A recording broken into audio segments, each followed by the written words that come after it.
Hello and welcome to Healing from Within.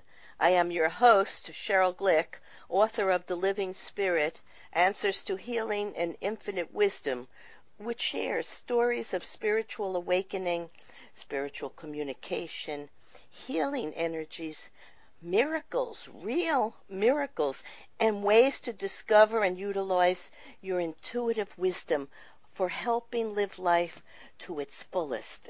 And today I am delighted to welcome Lee McCormick, a former very valued guest and author of the Heart Reconnection Guide, a book co-authored with Mary Faulkner and Joan Boyarshenko and Will Pagel, Gary Seidler, and Holly Cook, in an effort by all of them to identify healing processes that might be helpful in creating a new paradigm for working with addiction and many other traumatic conditions that often prevent people from moving forward in their lives. Hello, Lee, and delighted to have you here to share your new thoughts on finding ways past difficult challenges and towards healing. Yeah, you bet, Cheryl. I enjoy talking with you. We do have a good time. And that's the key to life, actually. That's all we're supposed to be here doing. Trying to create wonderful conversations and finding joy in everything we do out there.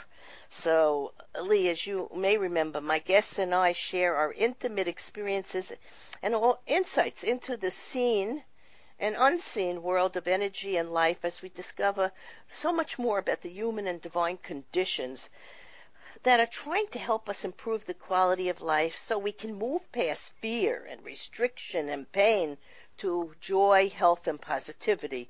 But we have to explore the duality of life and find ways to return to unity, wholeness, or oneness, and realize that separation from the true basic needs of life has hurt our potential to thrive, not merely survive, the challenges of this physical life.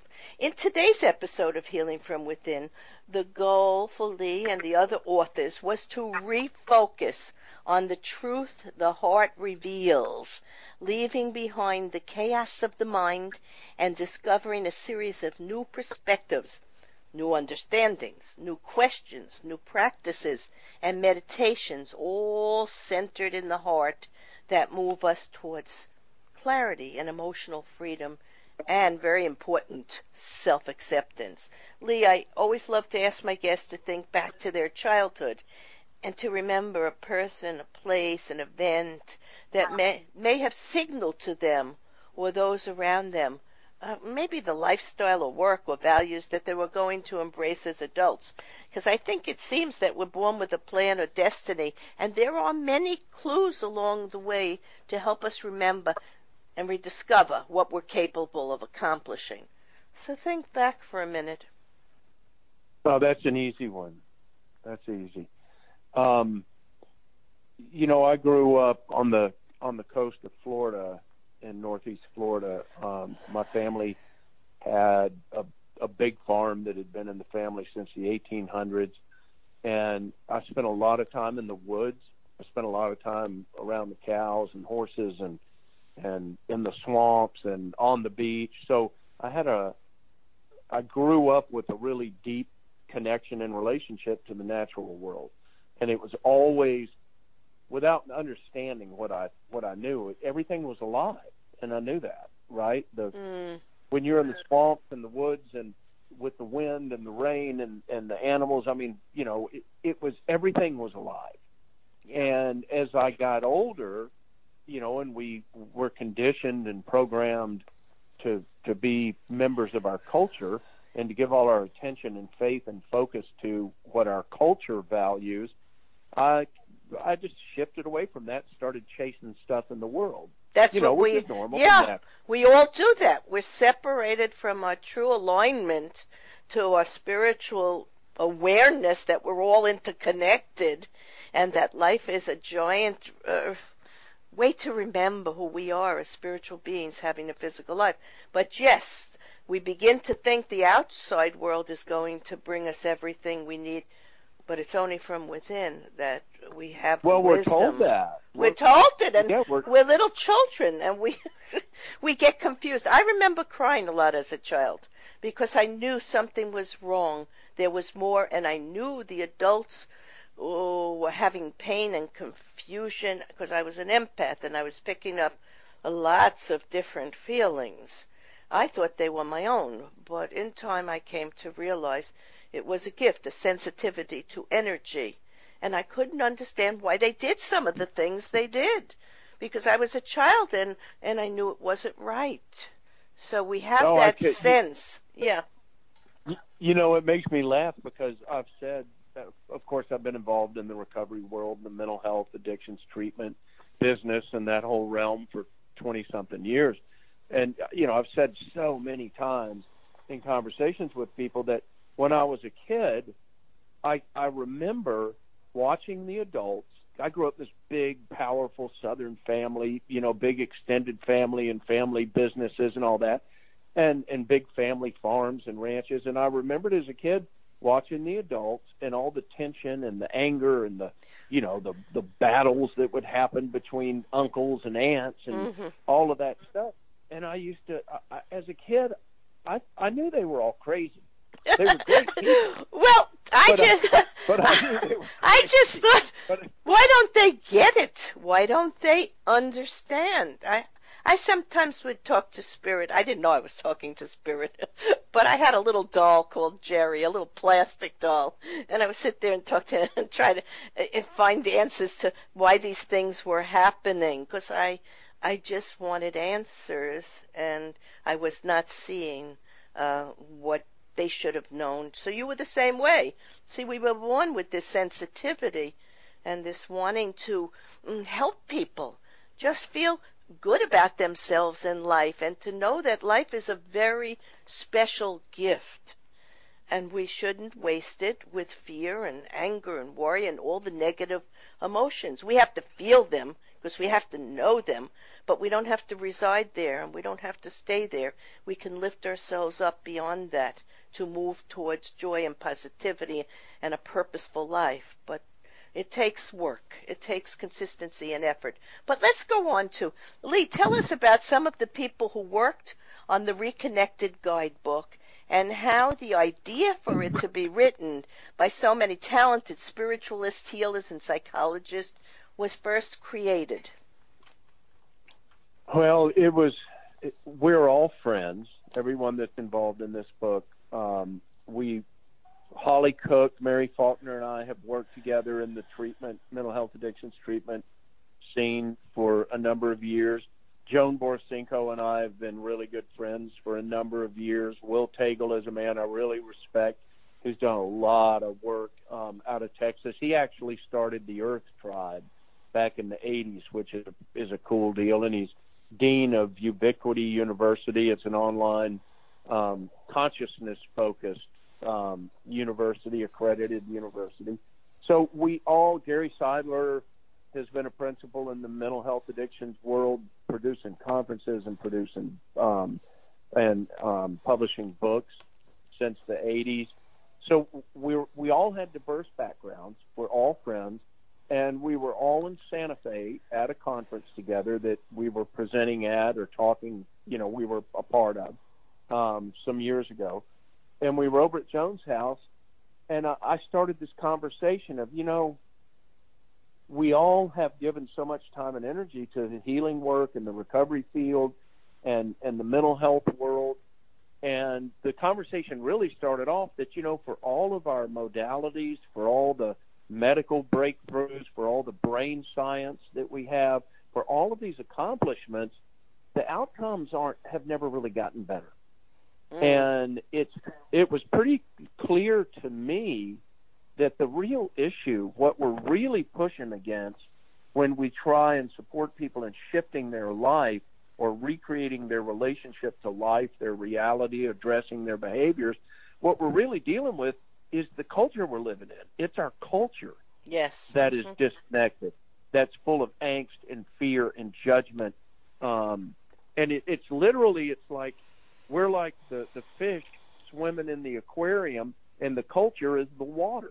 and we're trying to help people raise themselves up, but the whole frequency of our culture keeps dragging us down. Yeah, And it's because the problem lies in the inability to see the connectedness of all things. People think they have to do things alone. They're separate. Religions separate us. Work separates us. Gender separates us. Everything separates us. And that really is only in our mind and our culture and our societal mores and training. And you're right, that's what has been lost. So tell us of the and it way. thrives on. Yeah. Well, it Go on. thrives on conflict. It thrives on conflict and fear, and then out of all of that, we're each one of us in our own unique individual way. We're just trying to be good enough. We're just trying to, to be happy. We're trying to prove that we have value, and then at the same time, we inherit such a legacy of fear and trauma and heartbrokenness. All of that legacy, the human legacy, is passed on energetically from generation to generation. And so the heart reconnection perspective came out of that conversation. And I literally said to them, you know what, guys? I mean, there's 200 years of experience in this room. And if we can't come together and create a message, a mirror, an offering, a book, that we can reframe how we might approach our healing journey in a way that inspires people, that sparks our imagination. If we can't reframe this in a way that will really serve people, then I don't know who could.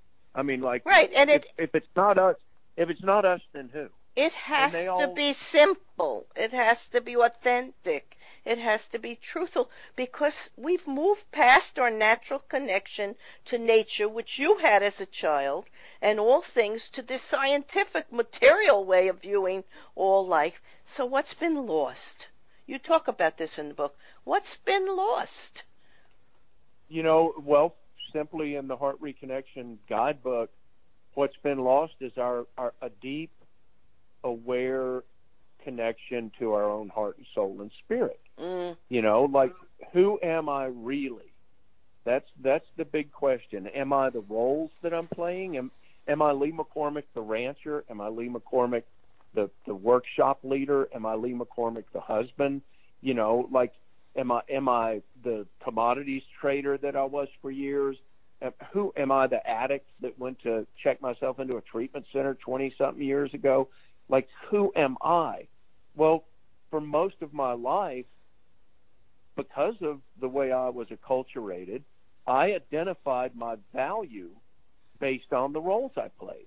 And Right. as a man, my value came from how, quote unquote, successful I was, or smart I was, or effective I was, right? And so we are not taught in our culture as children growing up, we're not taught that we have an innate value that's simply the fact that the Creator has given us life and given us an opportunity to live a life here. Like, we're not taught that you have an innate value and that can't be taken away from you. And that what you do in this world is just that. It's what you do in this world, but that's not going to change or reduce your value as a human being. Your value doesn't have to be earned. Your value is innate.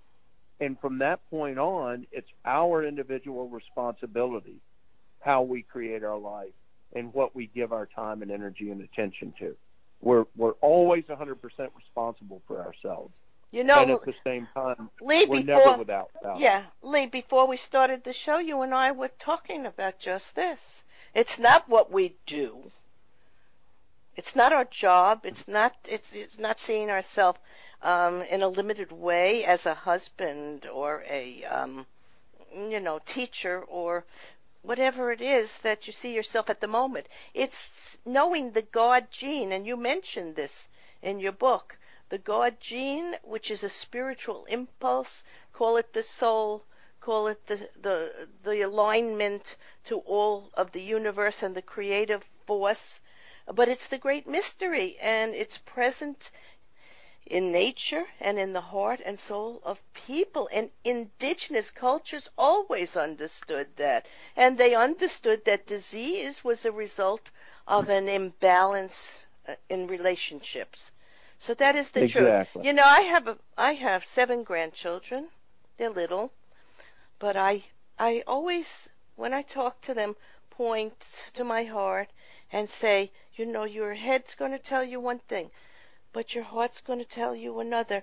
This is the essence of life, your soul. I talk to them as I would to a grown-up, because I think that people who have no sense of the vastness of our potential, our eternal life force, and who we are as spiritual beings, get overwhelmed by the world. And I want them to know that they're already enough, like you talk about in the book. Many of us think Absolutely. we're not enough. And I want them to know how much they're loved and they're enough. And they were born with everything they need to complete their mission in life. And their mission doesn't have to be what their parents or I or anyone tells them. So how do we go about reawakening the wisdom of this heart or soul that we're talking about, this impulse, this spiritual impulse? It's bringing, for me, the foundational aspects of that. It's really bringing our attention back to ourselves. Like, as I said earlier, who am I really? And finding, there's a lot of frames in the book around this, but how do I re-identify and come to terms with and come back into my own heart and center again in my life, bring my attention back to me, sitting right here, right now, and look at and sit with myself and realize, how does it feel just being me? What is the nature of my relationship with myself? One of the greatest tools that I've ever found in doing this is an incredibly simple thing, which is literally just journaling and using a journal. Using a journal at the end of each day, and there's guidelines in the book around this also, but using a journal at the end of each day and recapitulating that day. So what I mean by recapitulating is you sit down in the evening and you go back to, it's like a meditation almost. You take yourself back to that morning when you first woke up, and you reconnect to yourself laying in bed that morning. And then you walk yourself in your mind, you walk yourself through that day and all the interactions that you had in that day, and you acknowledge anywhere that you got hooked, that you got angry, that you got scared, that you maybe you had an amazing, fulfilling, loving experience during the day. But you recapitulate that day, one experience at a time, and you write in that journal and highlight every experience you had that really hooked you.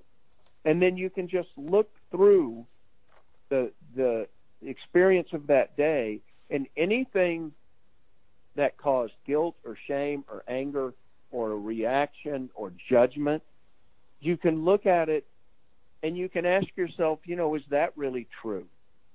And was my response in that situation something that I might want to reframe? Maybe I want to let go of my reaction to that person and literally breathe in and then exhale out the energy of that judgment or that reaction. Mm-hmm. So what we end up doing, if you'll do that for 30 days, every evening for 30 days, sit down and recapitulate your day, what will end up happening is that journal becomes literally a mirror for us, that we can see how we're living. We can see how we react or respond. We can see the things that inspire us, the things that feel good to us, the things that we love.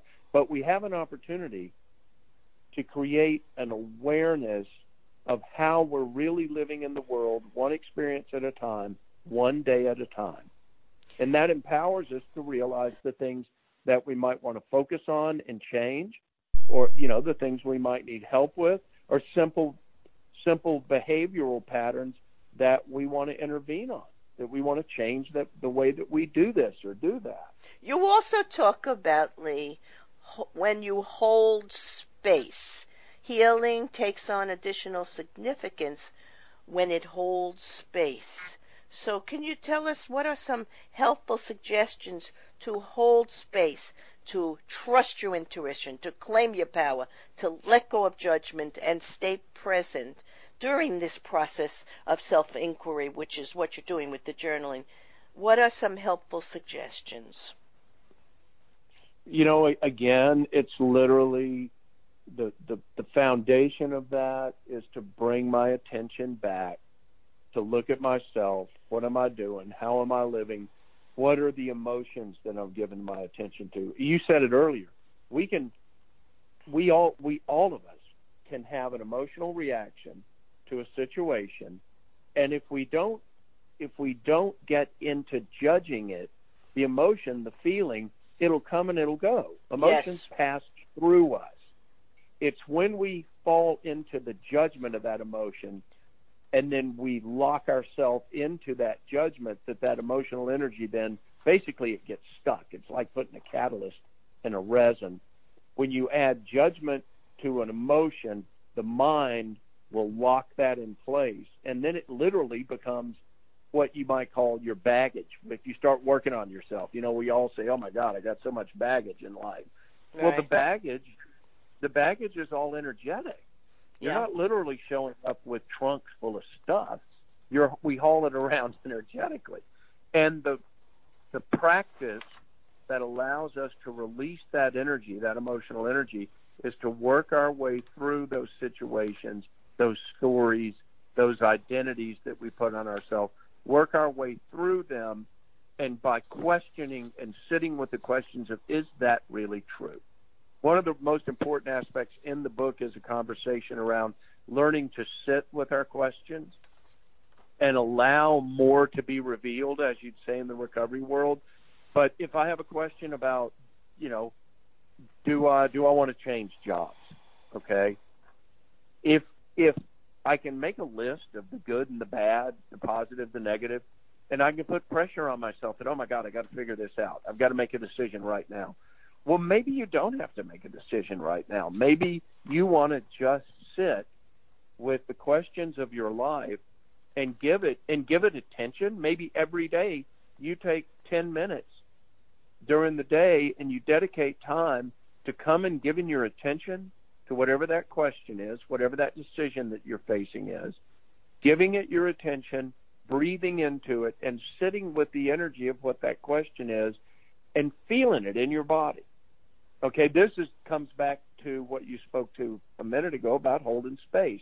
It's creating a space for us to be able to sit with our whole being and hold the energy of whatever questions we're having, whatever decisions we're facing, you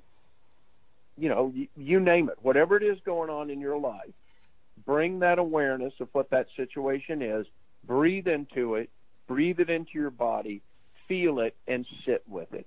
And just sit with it with as clear and clean a mind as you can, not thinking about it, but feeling into it. So you drop your attention from the mind and you bring your attention into your breath. That's one of the great gifts of Buddhism and breath work is learning to just shift our attention out of our thinking mind and give our attention to our breath and just be present with our body. Yeah, so then our body is... Yeah, we can detach. We don't have to be so attached to the outer world. We need to feel more comfortable within ourselves and detach from those events. Breathing helps you do it. Meditation helps you do being in nature, being with like-minded people, journaling, all do this. So as we become more comfortable within our physical body, our soul energy is able to refine and renew itself. And we are evolving both individually and collectively. And in my book, The Living Spirit, I address this new energy transformation in the following way. Highly conscious human beings now and in the future are the templates for the evolution of humanity and for the creation of a finer state of harmony and balance. It will be in the sharing of our dynamic, beautiful, inspiring thoughts and in rethinking and reprogramming any limiting thoughts that the shift will move many of us to a more productive level of purer thought and action. That's where we're going. Yeah, that's beautiful. Yeah, and that's the healing we're talking about. But it is only in becoming more comfortable, our soul energy within our physical body, and merging the two together, that we stop having all this pain and fear and doubt. So, Lee, please tell us about the spirit connection.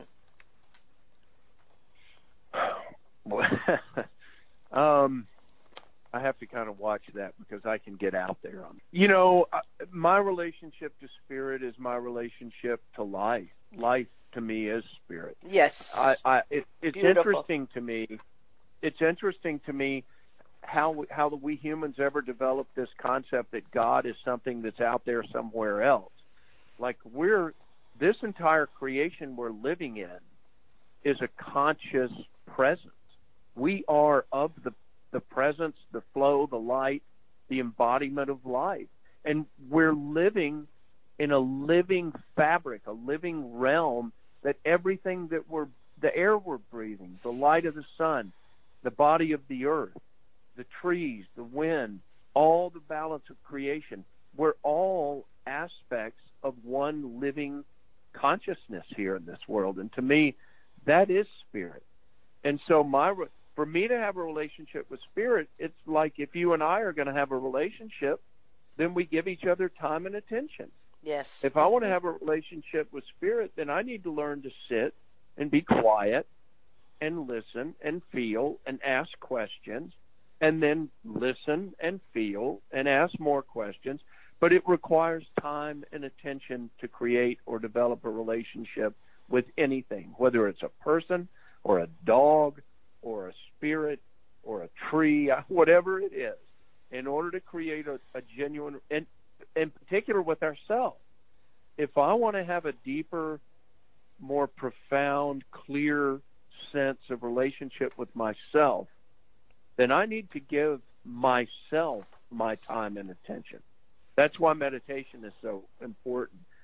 And it's really important in meditation to give time and attention to how it feels being in my body, being in the company of my own mind, being in the company of my emotional body, and to ask myself, what part of my life needs my attention? And then sit and feel into the answer rather than giving all of our attention to the mind's voice. And that is the whole game. That is the integration of mind, body, and spirit. And that's who we are. We're all of it. We're not separated. In the unity and the oneness, you described it so beautifully, the connection to spirit. We're never disconnected from it. It's only the illusion that we are that brings so much pain to so many people. So the soul wants to remember its infinite life and the possibilities to create what we can imagine.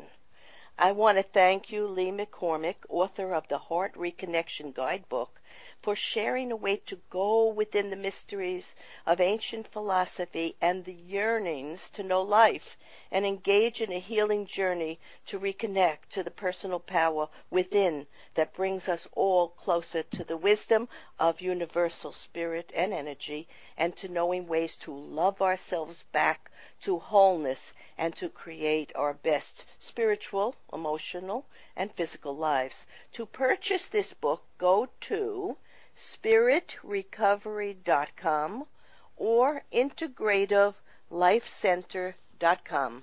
In summarizing today's episode of Healing from Within, we have discovered once again that healing is about creating something new out of something old, or a new perception of ourselves and a new awareness of past patterns and behaviors that may have affected our health and our decision-making process, as well as the choices we make. We once again recognize that change is the only constant in life, and rather than resist it, we may learn to embrace all of our experiences as an opportunity for further self-love. As Lee wrote, when we reach a certain stage in our lives and realize that we no longer want to sacrifice what is most unique to us, we become more curious about shadow, and our sincere investigation begins. Investigation can result in incredible opportunities we hadn't thought were possible before. This is our stepping into possibilities, new choices, and a new relationship to life. As we learn the backstory of our beliefs and choices, we learn that we can undo the agreements and beliefs that simply do not fit our realities. This is something the shadow is particularly good at. But honesty and willingness to step up bring clarity as our awareness expands is the way forward. Lee and I and the other authors that Lee worked with would have you begin to know that the upper world is the realm of the spirit people, the angels, and the masters. This realm is beyond what we know as judgment, fear, and insecurity. It is where we can see the big picture and infinity. It is the state of being we create as we let go of illusion and fear to find peace. I am Cheryl Glick, host of Healing from Within, author of The Living Spirit, and invite you to visit my website, CherylGlick.com, to read about and listen to leaders in the fields of metaphysics, science, spirituality, energy healing, psychology, medicine, education, and the arts and music, as we discuss ways to open your heart and mind to nature, energy, miracles, and to create your best life and our best world. Shows may also be heard on webtalkradio.net and dreamvision7radio.com. Thank you.